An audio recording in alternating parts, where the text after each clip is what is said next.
These big trees here, Alan, have died from lack of water. The event flows just haven't been happening, and that's the result. These big young trees that are probably about 100 years old, 80 to 100 years old, are dead.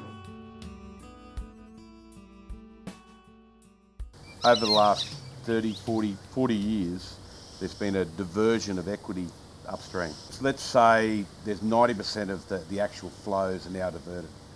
Where it hurts us is that a big percentage of this diversion happens when the low flows are happening. It's not the irrigator's fault. The fault lies with the people who manage. The people who manage are the government. The solution that was identified maybe 30 years ago, and that was federal control of our waters, our riverways, our waterways. To manage this system as a whole, the federal government are developing what they call the basin plan, which is water sharing plans for all the valleys, all the tributaries that flow into the Darling and into the Murray, and to manage them as one.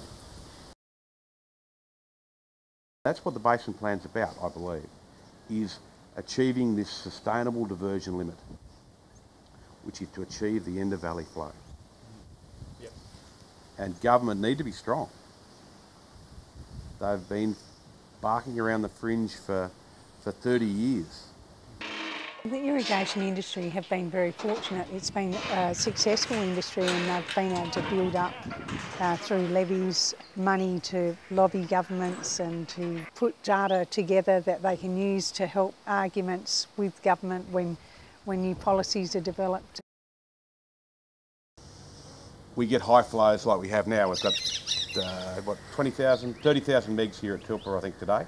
The irrigators' maximum extraction a day is about 3,000 megs in the Burke area.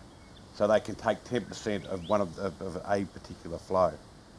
When there's 5,000 megs of water flowing past, and they can still take 3,000 megs a day, they're taking nearly 65 to 70% of the flow. That's when it hurts. Extremely fertile soil. You put a metre of water over this soil for a month, it grows like wildfire. You can see the feed growing. So it can go from bare dirt to a metre of feed in height in a period of 3 months. At the moment we run one animal per 10 acres. After a flood, we can run 10 animals to 1 acre. 1998, when we picked our way from Glenroy across to Killara, and we drove up on top of the hill, the Thulabul Range, where the woolshed is, and I came over the crest of that hill, and it was just awesome. I was just struck by this sea of water in front of me, and I just that moment is imprinted in my mind forever. It was just like a million diamonds.